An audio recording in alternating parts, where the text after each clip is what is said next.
मैंने आपको शुरुआत में बताया था कि मैं जेएनयू यहाँ पर इसलिए आया कैंपस में क्योंकि यहाँ पर बड़ी चर्चा चल रही थी कि आज एक डॉक्यूमेंट्री की स्क्रीनिंग है जो नरेंद्र मोदी के ऊपर बीबीसी ने डॉक्यूमेंट्री बनाई थी, जिसको ऑनलाइन प्लेटफॉर्म से हटा दिया गया है। रात को 9 बजे जेएनयू ने ऐसा कहा गया कि स्क्रीनिंग करेंगे।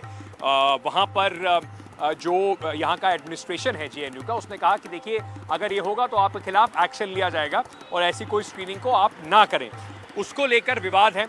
लेकिन स्क्रीनिंग जो है कैंपसेस पर स्टूडेंट्स में, यूनिवर्सिटीज़ में सिर्फ यहीं पर नहीं हो रहा है, वो और भी कई जगह पर इस तरीके से इस डॉक्यूमेंट्री को दिखाया जा रहा है। बात करते हैं हैदराबाद की, जहां पर इस डॉक्यूमेंट्री को दिखाया गया। हैदराबाद यूनिवर्सिटी में वो छात्र ऐसे हैं जिन छात्रों ने ये जो डॉक्यूमेंट्री है इसको दिखाया गया। और इसके बाद अखिल भारतीय विद्यार्थी परिषद जो एबीवीपी बीजेपी से एसोसिएटेड स्टूडेंट बॉडी है, उसने इसके ऊपर एक शिकायत भी दर्ज कराई है। आरोप ये लगाया गया है कि कैंपस के अंदर BBC documentary India the Modi question की स्क्रीनिंग का आयोजन किया गया था और पुलिस का कहना है कि इसका संज्ञान लेकर उन्होंने अपनी जांच जो है वो शुरू कर दी है। तो ये तो रही हैदराबाद की बात।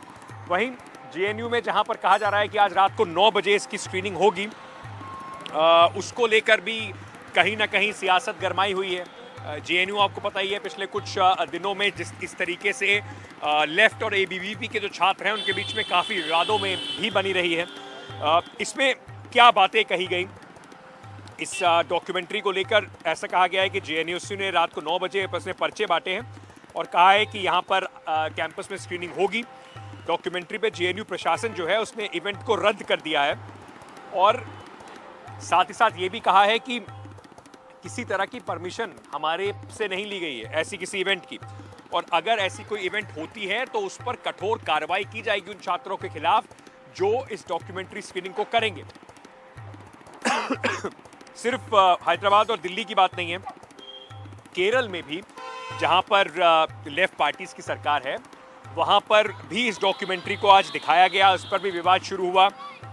कई जगह पर लोगों ने इस डॉक्यूमेंट्री का प्रदर्शन भी किया है और बीजेपी कार्यकर्ताओं ने इसके विरोध में कोच्चि शहर पे उन्होंने विरोध प्रदर्शन किया, इसके खिलाफ सड़कों पर भी उतर आया। अब इससे दो बड़े जो बिंदु हैं वो सामने आते हैं। एक सवाल ये है जिस पर लोग कह रहे हैं कि अभिव्यक्ति की आज़ादी की बात है। दूसरा जो सरकार का पक्ष है वो कह रहे हैं कि देखिए जब देश के सुप्रीम कोर्ट ने ही नरेंद्र मोदी को पाक साफ घोषित कर दिया है तो उसके बाद किसी ऐसे देश में जो बाहर की जो डॉक्यूमेंट्री है जिसके तथ्य पूरे नहीं हैं उसको अगर आप यहाँ दिखा रहे हैं तो प्रोपेगेंडा है।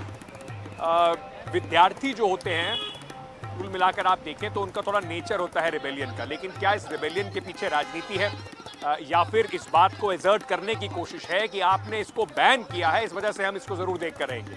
तो ये काफ़ी इस पर चर्चा ज़रूर चल रही है। उमा सुधीर मेरी सहयोगी इस वक्त हमारे साथ जुड़ रही हैं हैदराबाद से। उमा, जो देखा जाए तो सरकार की तरफ से एक अघोषित तरीके का बैन है क्योंकि ऑफिशियली इस पर कोई स्टेटमेंट सरकार ने दिया नहीं है बैन को लेकर, लेकिन अब एबीवीपी विरोध जता रही है। क्या हुआ है और क्या इसके ऊपर कुछ कार्रवाई भी की जा रही है?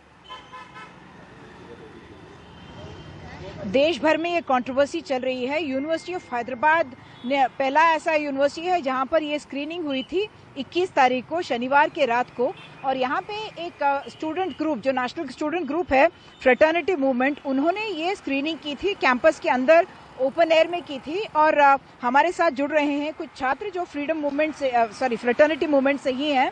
आपने ये स्क्रीनिंग की, आपका मोटिवेशन क्या था इसमें? और दूसरी बात, क्या आप पर स्टूडेंट बॉडी पर, आपके ग्रुप पर क्या पुलिस या यूनिवर्सिटी की तरफ से कोई क्वेश्चनिंग की गई है? ये जो बीबीसी की तरफ से डॉक्यूमेंट्री थी गुजरात के ऊपर, वो जो उनका व्यू था हम वो सिर्फ सामने लाना चाहते थे और हम वो डॉक्यूमेंट्री स्क्रीन किया। हमारा कोई एक्स्ट्रा मोटिव ऐसी कोई बात नहीं है। और जहाँ तक पुलिस की बात है, ऐसा कोई फॉर्मल नोटिस फ्रेटर्निटी मूवमेंट को ना पुलिस और एडमिनिस्ट्रेशन की तरफ से अब तक आया। क्या इसमें कोई प्रॉब्लम आपको नहीं दिखती है कि सरकार ने कहा है कि ये एंटी इंडिया है, उनका कहना है कि ये anti elected Indian prime minister है ये वाला जो डॉक्यूमेंट्री बना है, और उनका कहना है कि ये फैक्चुअली इनकरेक्ट है। और दूसरी बात, उन्होंने जो यूट्यूब या सोशल मीडिया में जो लिंक्स थी उनको निकलवा दिया, क्लिपिंग्स निकलवा दिया, और फिर भी आपको लगा कि इसको स्क्रीनिंग करनी चाहिए, क्यों? वैसे कि जैसे जो उसमें कह रहा है, जो गुजरात की फैक्ट्स है, हमने देखा हिस्ट्री है और हमने बुक्स पढ़ा है, हमने देखा जो विक्टिम्स, इसके अलावा कुछ नहीं चाहिए था हमें को मतलब we know what has been happened, तो उसको डिस्प्ले करने के लिए हमें it was upon us to do it, and as far I know it hasn't been banned or anything. It was available for us, so we thought of screening it so that people will not forget Gujarat, and what is inside the documentary is for the BBC to answer whether they were factually ji. correct or not. We just wanted to we trust BBC because it's an international. आपको कहाँ से मिला, जबकि ये clippings और links वगैरह Okay. सब निकलवा दिए थे सरकार ने, तो आप कहाँ से सोर्स किए थे? It's not completely removed as far I know. It's removed from the social medias, but we got from the archives of BBC, right? Archive.org. Archive. Yeah, वहाँ से. And it was on 21st. Maybe it is not available now. But मुझे ये है कि the question should, सवाल Okay. ये होना चाहिए कि क्यों?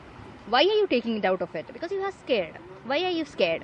That the documentary answers it. जवाब इनमें है, तो वो देखना. That should be the like. ठीक है। अपनी तरफ से कह रहे हैं कि सेंसरशिप प्रॉब्लम था, और इनका कहना है कि क्यों नहीं देश के लोगों को ये डॉक्यूमेंट्री देखने दिया जी। जाएगा। जैसे आपने बताया पहले भी कि केरला में भी आज despite all the controversy, Kerala में आज लॉ यूनिवर्सिटी की तरफ से स्क्रीनिंग हुई है, और उसके अलावा केपीसीसी ने भी कहा है, यानी कि बिल्कुल। केरला प्रदेश कांग्रेस कमेटी ने कहा है कि 26 जनवरी को जब रिपब्लिक डे होगा तो हर जिले में उसको स्क्रीन किया जाएगा।